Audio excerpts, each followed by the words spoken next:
Bienvenidos al episodio 45 de las conversaciones del trilema energético. Hoy María Luisa y Ham conversan con Enrique Bayonne sobre el futuro del hidrógeno. Enrique es director del clúster de la energía de la Comunitat Valenciana y ha tenido una dilatada experiencia en la ingeniería y la operación en plantas industriales. ¿Tú sabes por qué el hidrógeno verde no triunfa? ¿Y si fuera gratis, triunfaría? Escucha este episodio si quieres una respuesta. María Luisa, Ham, todo vuestro. Gracias, Teo.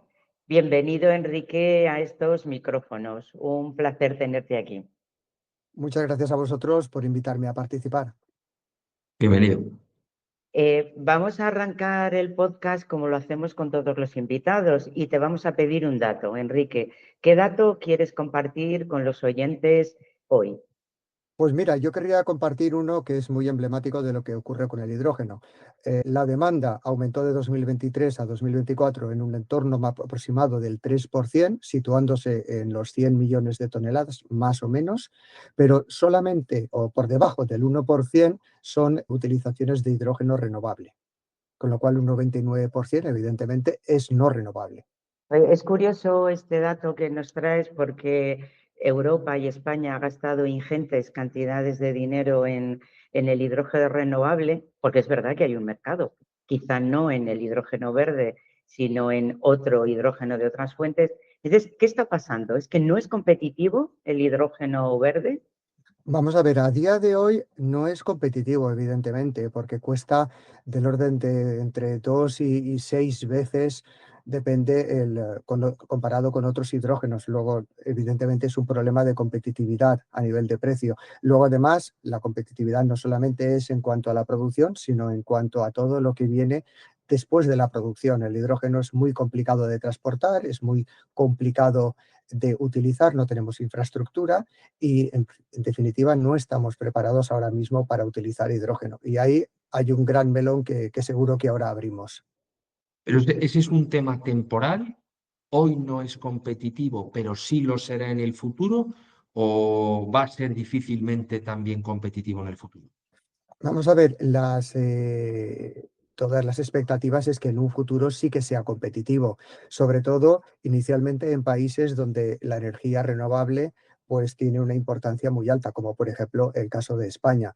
Los países principalmente productores de renovables, que por tanto tienen un coste inicial de producción más bajo, pues sí que van a poder invertir dinero, o sea, van a poder, perdón, invertir la electricidad para generar el hidrógeno, que de otra forma, si tú generas mucha electricidad, pues la desperdiciarías, pues en vez de desperdiciarla, entre comillas, pues se utiliza para generar el hidrógeno, con lo cual sí que se va a ser competitivo en cuanto a precio. Lo que pasa es que tenemos un plazo por delante que ahora mismo no está muy claro cuál es.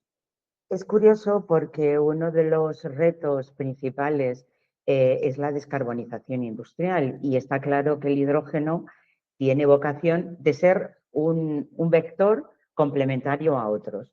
¿Cómo ves tú la descarbonización industrial, sobre todo de las industrias no electrificables, con este vector, con el vector hidrógeno? Pues lo veo muy complicado y a esto me refería justamente con el tema del melón. Si recapitulamos en todo lo que está ocurriendo en torno al hidrógeno, que ha cobrado una importancia supina, ¿no? En cuanto a inversiones, en cuanto a titulares y en cuanto a todo, los valles de hidrógeno, las inversiones en electrolizadores, etcétera, durante los últimos años, y Europa, y no solamente Europa, sino el resto del mundo, ha invertido muchísimo, muchísimo dinero en producir hidrógeno. Pero ¿qué ocurre? Que se han olvidado de quién utiliza el hidrógeno, de justamente la industria. Entonces, sin una industria que utilice el hidrógeno, pues está ocurriendo o va a ocurrir lo que ya está ocurriendo, ¿no? Que muchos proyectos, al no tener un cliente, se están quedando en stand-by. De hecho, ha salido hace poquito un artículo, escasamente hace 2 semanas, donde decía que solamente el 3% de los proyectos de hidrógeno en España cuentan con inversión aprobada. Y si hablamos del resto del mundo, estamos subiendo al 8%. Y esto según la Agencia Internacional de la Energía. Luego es un dato, yo creo que muy importante y muy desesperanzador en cuanto al futuro del hidrógeno. ¿Y el Banco del Hidrógeno que lanzó la Unión Europea no es la solución? Vamos a ver, si esto viene un poco a reafirmar lo que estoy diciendo. Eh, podemos, y te lo exagero, podemos regalar el hidrógeno y ya no que sea más caro que el hidrógeno gris o que un hidrógeno contaminante, sino lo podemos hasta regalar, ¿no? Y ya no solamente el Banco Europeo, sino además las medidas fiscales que han tomado en Estados Unidos, que son mucho más importantes y que rebajan el coste. Pero el problema realmente no es ese, es que alguien tiene que utilizar el hidrógeno y estamos hablando principalmente pues, de la industria, donde aproximadamente estamos teniendo el 20-25% de las emisiones globales, con lo cual utilizan el hidrógeno para los procesos, no solamente para calor, sino, por ejemplo, pues para generación de acero y otra serie de sustancias. ¿Y qué ocurre? Que tienen que pasar por una reconversión, por una sustitución de equipos, por un replanteamiento de todo su proceso de producción. Y eso no se hace en meses, eso se hace en años. Y además eso implica inversiones multimillonarias a largo plazo, como comento, y además con un riesgo tecnológico que sigue estando presente en cuanto al hidrógeno. Luego, todo ayuda, las medidas en cuanto a rebajar el coste del hidrógeno, pero están muy focalizadas en el sector de la producción, pero no en el sector industrial de la demanda. Y sin esa demanda, de nada vale que produzcamos hidrógeno. Pues efectivamente, Enrique, has abierto un melón, porque realmente la descarbonización de nuestra sociedad, incluyendo transporte, servicios y la industria, tiene unos plazos tasados y por lo que nos estás contando, pues es difícil de acometer. ¿Qué alternativas tendría esa industria que no es electrificable y que no tiene el hidrógeno disponible de manera, ya no diría inmediata, sino acorde con la planificación? Vamos a ver, alternativas siempre las hay, ¿no? Si comparamos con el resto de Europa, Alemania yo creo que es el que mejor está haciendo los deberes, porque además de incentivar lo que es la producción de hidrógeno, está incentivando la utilización en la industria. Y de hecho, Industria Alemania está incorporando el hidrógeno y yo creo que en eso están bastante adelantados con el resto de Europa. Habría que incentivar pues, esas reconversiones industriales. Como digo, son inversiones muy importantes, pero si no se acometen, no se van a tener los quemadores, los reactores, los equipos, en definitiva, para utilizar el hidrógeno y, por tanto, de nada va a valer el hidrógeno. Otra solución es, pero bueno, es un poco lo de siempre, ¿no? Es penalizar o obligar o marcar cuotas de utilización de hidrógeno, pero al final estamos en lo mismo, queremos aprovechar o meter todos los recursos en producción, pero no ayudar a las empresas, sino, y eso luego además puede traer otra serie de problemas económicos. El tener que hacer inversiones sin ayuda, el tener que reconvertirse para utilizar hidrógeno sin ningún tipo de ayuda por obligación, aparte de los plazos, pues como digo, la inversión económica, que luego evidentemente pues van a trasladar al coste de los productos, que al final repercutirá en la inflación, etcétera, etcétera. Citas a Alemania y parte de todas estas tuberías multibillonarias que se están planificando, el H2Med, etcétera, para llegar allí y suministrar a esa demanda, no sé si son rentables, pero luego por el otro lado, Alemania yo no sé cuánto está confiando ya en el hidrógeno, porque los últimos 20 gigavatios de ciclo combinados que se aprobaron ya no tenían el requisito antiguo de que tengan que ser turbinas compatibles con el hidrógeno. Entonces, pues seguramente como serán más baratas, las pondrán normales, solo de gas. Entonces, ¿esto es Vamos a ver, rentable? ¿Vamos a esperar? ¿No? sí, vamos a ver, esto es un poco como qué es primero, la gallina o el huevo, ¿no? Necesitamos la industria reconvertida con equipos para poder utilizar hidrógeno, pero necesitamos también tener las redes de distribución y la producción, algo similar a lo que ha ocurrido con la infraestructura del vehículo eléctrico. Por una parte tiene que avanzar la producción y el abaratamiento de los vehículos eléctricos y por otra parte tiene que avanzar la red de infraestructura de recarga. Pues con el hidrógeno ocurre lo mismo. Alemania lo que está haciendo es diversificar. Quizás, como dices, está intentando también introducir o mantener otra serie de fuentes, pues porque está viendo lo que está ocurriendo. Los plazos en cuanto a las redes de distribución no se van a cumplir, eso es lo que parece. Los plazos en cuanto a las producciones no se van a cumplir con un alto porcentaje, como hemos visto, como he comentado al principio en el dato, a nivel global en torno al 7-8% de proyectos con decisión final de inversión. Luego eso quiere decir que hay un 90 y tantos % de proyectos que están en el aire. Si todo está en el aire, ¿quién asegura que en el 2035 se van a cumplir los objetivos? Y de hecho yo creo que eso es un dato bastante elocuente, ¿no? Y es bastante conocido, que hay una producción anunciada para el 2030 aproximadamente de unos 35 millones de toneladas de hidrógeno, pero en cambio la demanda comprometida es de únicamente 14, o sea, de menos de la mitad. Luego, es un problema. Va a haber un problema en que por mucho que se intente, pues no se va a llegar, o parece que no se va a llegar. Enrique, has mencionado antes algo que me ha llamado mucho la atención. Imaginemos que tenemos todo el hidrógeno disponible porque alguien nos lo regala. Las empresas que hagan las inversiones para transformar sus procesos y adaptarlos al hidrógeno, luego tendrán que vender sus productos en un mercado competitivo y global, ¿no? Algo que nos preocupa mucho en Europa, hacer de nuestra industria competitiva. En otros países, otros productos serán seguramente más competitivos porque no están detrás de estas inversiones. No estamos, y voy a decir una expresión loca, pegándonos un tiro en el pie con este tema. Pues te podría dar la razón, pero no es solamente este tema. Yo creo que desgraciadamente hemos visto en los últimos años pues, determinadas decisiones que perjudican a la industria desde un punto de vista económico. Parece que están más orientadas a un tema, a un punto de vista ambiental y han dejado un poco de lado el punto de vista económico.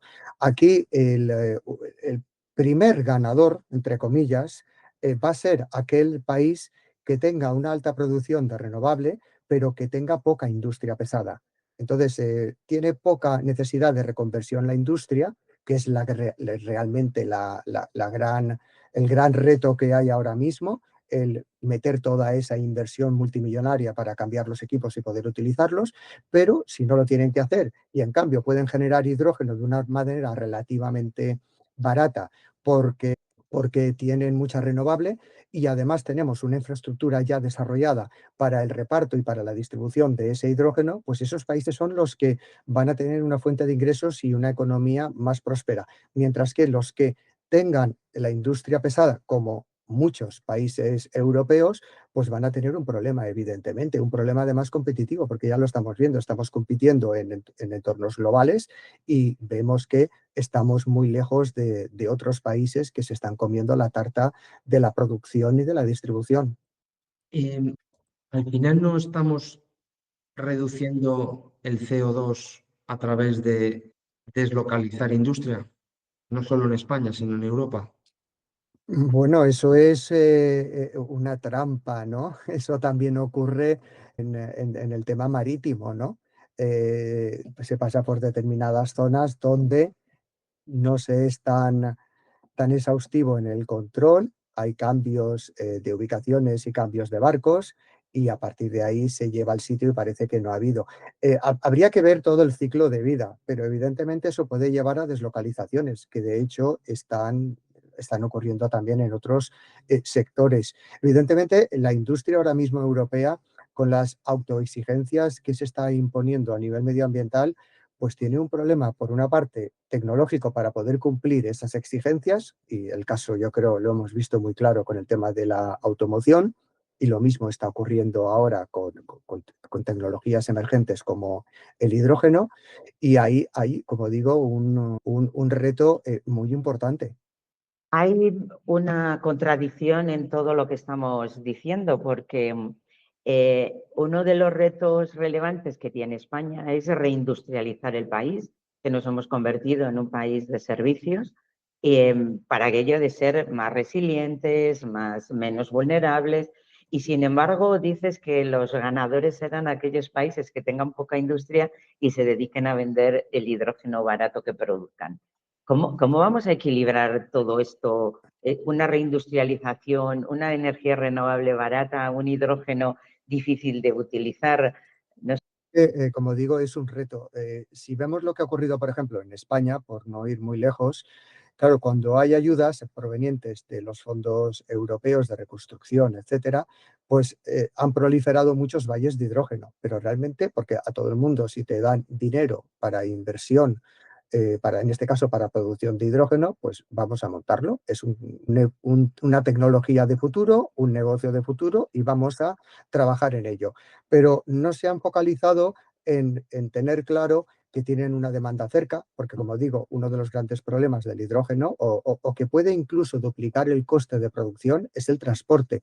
Entonces, lo ideal sería siempre producir el hidrógeno lo más cerca posible del punto de consumo. En España han proliferado mucho los valles de hidrógeno, pero los puntos de consumo no están nada claros. Luego, te daría eso que pensar que España se quiere convertir en un país exportador de hidrógeno, porque realmente no está haciendo grandes inversiones en las centrales y en la industria para la utilización de hidrógeno. Y a nivel europeo, digo, excepto quizás el caso de Alemania, que es un poco diferente y que están ahí con otro planteamiento más potenciando la industria, ocurre lo mismo en Europa.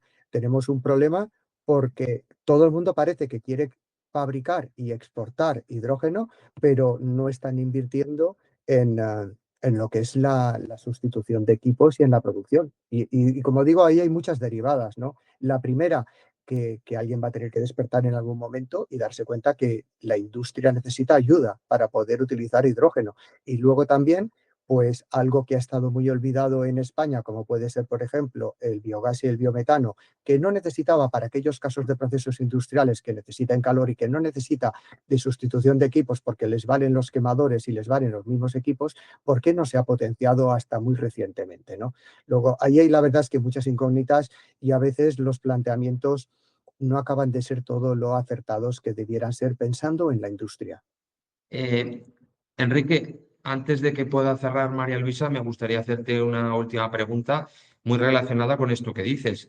Se está planteando el hidrógeno como un vector intermedio para terminar en un combustible para el avión, el llamado SAF, o en metanol, o en otro tipo de fuentes de combustible en la que hemos utilizado el hidrógeno jugando entre las moléculas de carbono, hidrógeno, oxígeno y demás.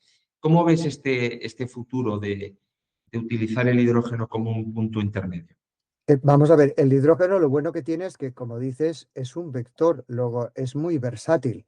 Entre comillas, nuevos usos del hidrógeno que pasan, como comentas, por la movilidad, por el almacenamiento o la utilización de combustibles sintéticos en aviación, combinando el hidrógeno, por ejemplo, con CO2 capturado o en el transporte marítimo mediante amoníaco y metanol, etcétera, pues evidentemente son soluciones de futuro que necesitan ser desarrolladas, que necesitan ser económicamente validadas y que la tecnología debe estar pues completamente funcionando y no quedarse como en algunos casos ocurre con pruebas piloto. Pero estos son, entre comillas, los nuevos usos y que quizás están teniendo más difusión o más nombre que los usos en los cuales nos deberíamos centrar, que es esa utilización, como he dicho antes, de los 100 millones de toneladas en la industria.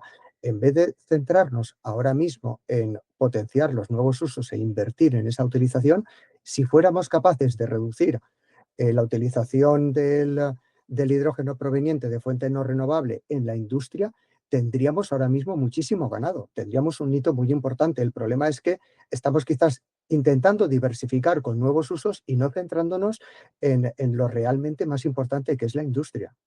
Enrique, es un lujo hablar contigo. Hemos dado un buen repaso al hidrógeno, los usos, su producción y su consumo. Y queremos darte la oportunidad ¿y si tuvieras la lámpara de Aladino y qué deseo le pedirías en este tema que estamos hablando? Es que haya un replanteamiento global, que no nos centremos en la producción y en los titulares, porque es muy fácil vender, vamos a generar hidrógeno, vamos a construir un valle de hidrógeno, vamos a una fábrica de electrolizadores, pero porque eso es muy rápido, tiene un retorno a nivel de propaganda y de todo, pues de plazo corto, pero en cambio decir vamos a apoyar a la industria que va a necesitar entre 5 y 10, 12 años para conseguir una reconversión completa para utilización de hidrógeno, eso no vende.